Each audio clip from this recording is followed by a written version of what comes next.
Hello Mark, this is Jenny Chen, 46, from Junior Speech Class. Today I'm going to read a TED Talk called I'm a Son of a Terrorist. Here's How I Chose Peace by Zach Abraham.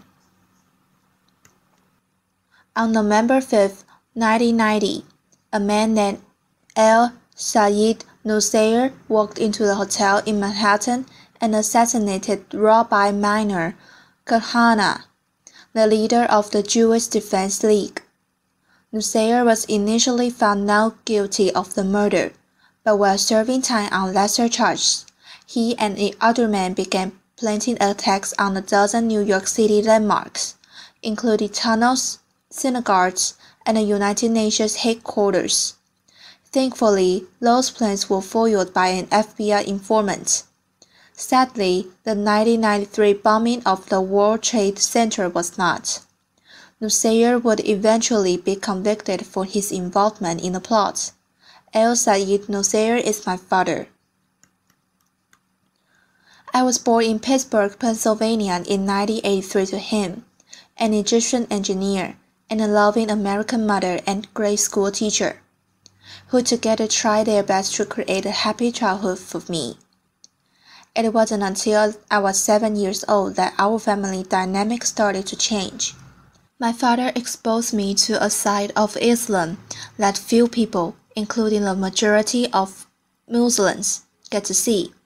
It's been my experience that when people take the time to interact with one another, it doesn't take long to realize that for the most part, we all want the same things out of life.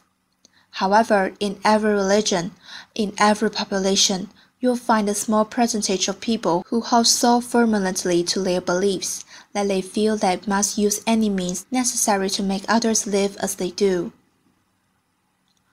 A few months prior to his arrest, he sent me down and explained that for the past few weekends, he and some friends had been going to a shooting range on Long Island for target practice.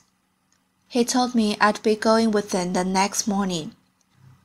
We arrived at Calverton shooting range, which, unbeknownst to our group, was being watched by the FBI. When it was my turn to shoot, my father helped me hold the rifle to my shoulder and explained how to aim at the target about 30 yards off. That day, the last bullet I shot hit the small orange light that sat on top of the target, and to everyone's surprise, especially mine, the entire target burst into flames. My uncle turned to the other man, and in Arabic said, Ibn Abuf, like father, like son. They all seemed to get a really big laugh out of that comment. But it wasn't until a few years later that I fully understood what they thought was so funny. They thought they saw in me the same destruction my father was capable of. Those men would eventually be convicted of placing a van filled with 1,500 pounds of explosive into the sub-level parking lot of the World Trade Center North Tower, causing an explosion that killed 6 people and injured over 1,000 others. These were the men I looked up to. These were the men I called Amu, which means uncle. By the time I turned 19, I had already moved 20 times in my life. And that instability during my childhood didn't really provide an opportunity to make many friends. Each time I would begin to feel comfortable around someone, it was time to pack up and move to the next town. Being the perpetual new face in class, I was frequently the target of bullies. I kept my identity a secret from my classmates to avoid being targeted. But as it turns out, being the quiet, chubby new kid in class was more than enough ammunition. So for the most part, I spent my time at home reading books and watching TV or playing video games. For those reasons, my social skills were lacking, to say the least, and growing up in a bigoted household, I wasn't prepared for the real world. I've been raised to judge people based on arbitrary measurements, like a person's race or religion. So, what opened my eyes? One of my first experiences that challenged this way of thinking was during the 2000 presidential elections. Through a college prep program, I was able to take part in the National Youth Convention in Philadelphia. My particular group's focus was on youth violence, and having been the victim of bullying for most of my life, this was a subject in which I feel particularly passionate. The members of our group came from many different walks of life. One day, toward the end of the convention, I found out that one of the kids I had befriended was Jewish. Now, it had taken several days for this detail to come to light, and I realized that there was no natural animosity between the two of us. I had never had a Jewish friend before, and frankly, I felt a sense of pride in having been able to overcome a barrier that for most of my life I had been led to believe was insurmountable. Another major turning point came when I found a summer job at Busch Gardens, an amusement park.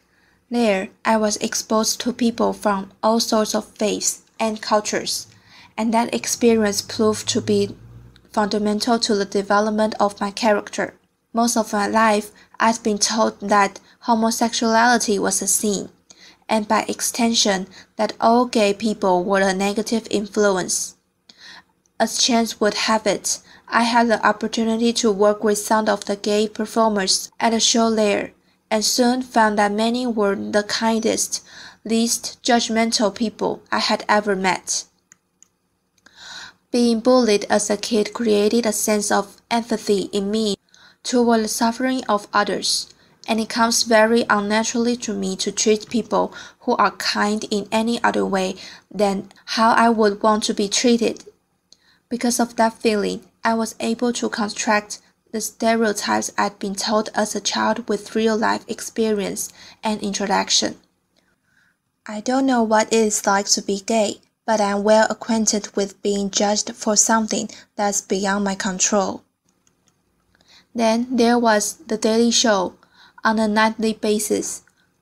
Jon Stewart forced me to be intellectually honest with myself about my own bigotry and helped me to realize that a person's race, religion, or sexual orientation had nothing to do with the quality of one's character. He was in many ways a father figure to me when I was in desperate need of one. Inspiration can often come from an unexpected place, and the fact that a Jewish comedian had done more to positively influence my worldview than my own extremist father is not lost on me. One day, I had a conversation with my mother about how my worldview was starting to change, and she said something to me that I would hold dear to my heart for as long as I live.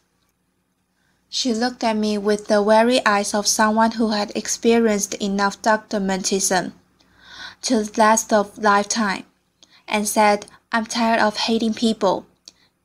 In that extent, I realized how much negative energy it takes to hold a hatred inside of you.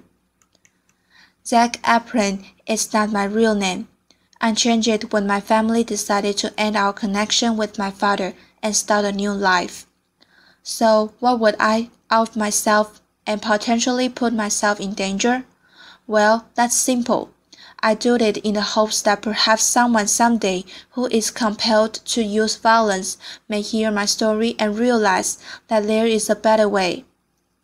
That although I had been subjected to this violent, intolerant ideology, that I did not become franticized.